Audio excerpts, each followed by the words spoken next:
On stage with me next is Nisha Ayub of the Seed Foundation, in a Malaysian organisation. We're going to discuss the state of affairs in Malaysia and also the possibility of things changing there, given the exciting election result on May the 9th. We've had a change of government in Malaysia for the first time in 61 years, and possibly new opportunities there to discuss. Hi, good morning. Thank you so much. Nisha, tell us a little bit about the Seed Foundation and its work in Malaysia and sort of why its work is necessary. Okay. Good morning, everyone. And a big hello to my fellow Malaysian background, because I know it's live stream, right? Yes. Yes. Basically, Seed Foundation is the first ever trans-led organization in Malaysia. It's the first ever. And when I say trans-led, it's really trans-led, right? And what we do back home is that our targeted community is basically the trans community and also female in the Chowkit area in Kuala Lumpur, Malaysia. So Chowkit is basically known as a red light area in Kuala Lumpur. And most of the time, big companies, corporate agencies, even government would just ignore these people. So we are there for the community, and that's why it is important to have Seed in Malaysia. And it's obviously a very difficult place, Malaysia, for members of the LGBT community. You also get, politicians going to prison on trumped-up charges of sodomy, which is a crime in Malaysia. And we've just had Anwar Ibrahim released, yes. Which is very exciting. I mean, do you have high hopes for the new administration, or am I getting too excited too early? Oops, politics. Okay. Honestly, I wouldn't say it's as high hope as I can mention, because I must be honest, when it comes to LGBT issue back home in Malaysia, a lot of politicians, companies, agencies, they are not upfront to say that they support LGBT. Mm-hmm. They may say that, Nisha or Seed, we are happy the work that you do back home, but when it comes to talking in front to say that I support LGBT, no, they would not. Because in Malaysia itself, the LGBT issue has been politicized, sadly. And we are the victim of indoctrination, whereby religion is always used against our issue. And not just that, as you mentioned about the law that, crimes against gay people, which is whereby Anwar was released recently, right? However, back home in Malaysia, we also had the Sharia law. Okay, whereby a person like me, a Muslim transgender woman, I can be arrested just for being myself. I can be arrested just for wearing a woman's attire in public place, and they can arrest me with that law itself. So, in related with the previous conversation you had, when you talk about being, we should not be upfront. It's our right to actually not to say that we are LGBT. But when it comes to trans people, it's not a choice. We are visible. Our visibility can be our empowerment, but at the same time, it can also be an issue for us, where we become a victim of this kind of situation. So how does this sort of affect you day to day, Nisha? I mean, obviously I'm assuming, for example, states such as Kelantan, which are ruled by, conservative Muslim party, where Sharia law is in place. I mean, I'm guessing you never go on holiday to Kelantan. Do you sort of find Kuala Lumpur more liberal, and you sort of stay there most of the time? Most of the community tend to, whether it's from rural areas, Sabah, Sarawak, they tend to concentrate in Kuala Lumpur, because there's more, more acceptance in a way, and tolerance. However, we still have community back home in the rural area, whereby when it comes to education levels or so on, they don't have a proper job and so on. So sadly, I would say some of the trans community back home, they have to do sex work, not because they wanted to, It's not it's their dream to become a sex worker or so on, because it's their last choice. It's the only choice that they have. Yes. As for me, I come from a rural state too, Malacca basically, and I was arrested in Malacca for this Sharia cross-dressing law. So I shifted Kuala Lumpur, where there's more opportunity, and of course there's more support when it comes to this allies and also community support. So yeah, Kuala Lumpur is much safer and more.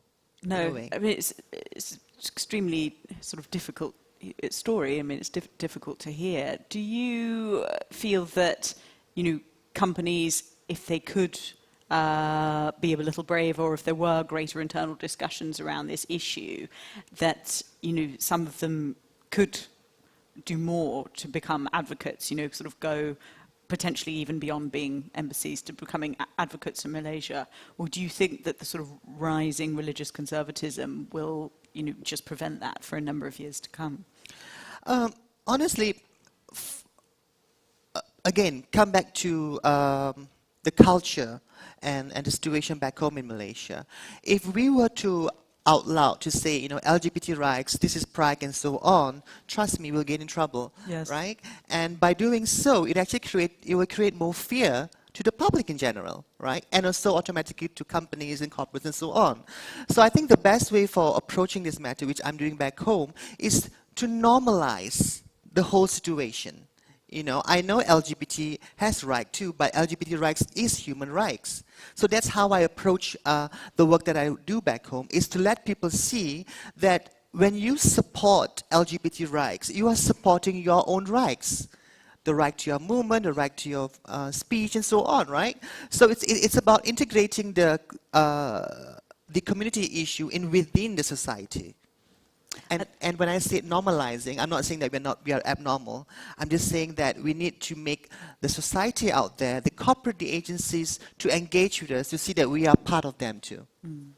I'm going to turn to the poll, the second poll question, which is, what do you think of companies advocating for LGBT rights? You can answer in the app, and answers, they genuinely care, or it's just PR. I mean, obviously, we've just said, it's difficult in Malaysia. Elsewhere, Nisha, controversial. What's your view on that question? Okay, I'm going to comment this back in Malaysia, okay?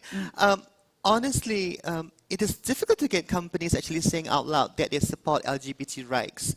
Even though, let me give an example, like Mac, for instance. Out in the US, they are so out there. RuPaul was the ambassador, if not mistaken, Mac Cosmetic, right, and so on. But back home in Malaysia, they are not so, because they have to compile towards the local laws and the local culture and so on. So they are, caught by in that sense. But however, I must say, the most outspoken will be embassies. Yes, like for instance, back home in Malaysia, the US Embassy, the Canada Embassy, even the EU Embassy, just recently past few days in conjunction with Ida Hot, they visited my center to discuss on the situation. And again, I'm really amazed to see how they actually, put a shout out in regards of, they support the LGBT rights in regards of human rights. So again, it's all about engaging and make it to feel normal rather than something weird. Yeah. And what are the best forms of engagement, do you think? What is most appreciated? I would say first we need more people from the community to come up and speak up. Because way back then, we are often being represented by others. People tend to speak on behalf of us, which I totally reject and do not agree, because I believe that only the community would understand what we face, the issues, the needs, and the concerns that we basically face daily basis, right? And when I say speaking up, it also has to be from the ground level, not just from the top level, and at the same time to create awareness. Because honestly, based on my own experiences as an activist back home in Malaysia, my first, my first approach was actually being interview in YouTube, basically. And that was the first step that actually gave me more space and more platform towards creating more awareness. And I think companies can do that as well by actually hiring trans people or LGBT people in their companies. You don't have to say that you support LGBT per se, but when you have LGBT people in your companies, in your agencies, it shows that support. Absolutely. Yeah. Opening it up to the floor. Any questions for Nisha at this point? Not at this point. Oh, no, one back. There's one at the back. Lovely.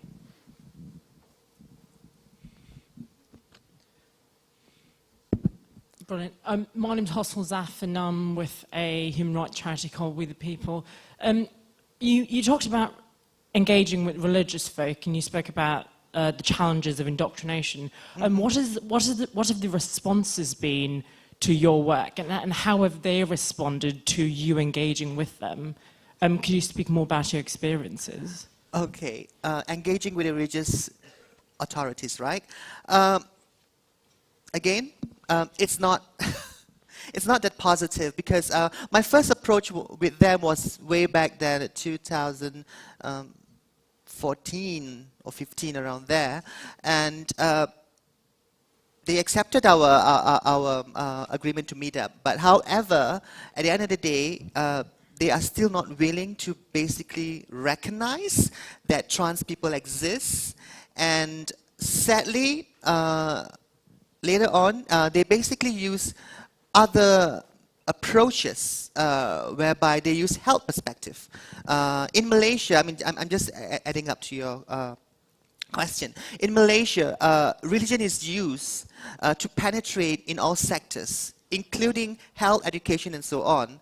And when I said health, they actually use HIV/AIDS angle work to do repenting programs, or what they call this rehabilitation. And honestly, this is my stand. You know, I believe that religion should be a personal belief and should not be integrated in all these sectors as part of, you know, the society and so on. And because when you use religion, it becomes a sensitive issue when we have a lot of interpretation from everyone, right? And back home in Malaysia, LGBT issue has always been used by this certain religious people out there to basically say, you know, if people were to support LGBT, the world will ruin and you will go to hell and all those stuff, right? So I've learned at the same time that we need to separate religion and our activism work. So that's what I've been doing right now. Because at the end of the day, even religion is your right to your belief, right? So it has to be segregated rather than being integrated. That's my thought of view. I'm aware that we can get the results of the poll up on the screen. Have a look at those. And there's a question here also from that's the other poll from earlier. Have we got the one we just did? We'll come back to that. There's a question from the app that I rather like because it's drawing attention to something pretty spectacular. And it's, did being the first transgender woman to be given the Woman of Courage Award by the US State Department affect your work at home? I must say I am very grateful to the US Embassy for basically acknowledging me this award, because this award actually gave me a better platform, and at the same time it created tons of awareness, not just in Malaysia but throughout the world itself. And this recognition itself actually gave me more platform as where I'm here today, right? Talking about the issues of the community back home, and not just in Malaysia, but I think all around the world, we trans people, we face the same issue. And this recognition at the same time, it also gave the community back home a sense of hope that there are people out there, and coming from the US Embassy, right? There are people out there actually still support trans people. And I keep mentioning this, that the award that I received from the US state is not an award for me, but it's for the community out there. That's fantastic. I'm informed that we do now have the correct results to show you from the latest poll. So what do you think of companies advocating for LGBT rights? Hey, most people think they genuinely care. That's fantastic. But there are a few skeptics in the room, so we're going to have to convince them over the following panels, over the rest of the day. We're going to move now to a coffee break for about 25 minutes. But before we do that, please thank Nisha. Thank her for everything she's doing. Thank you so much. Thank you. That was brilliant.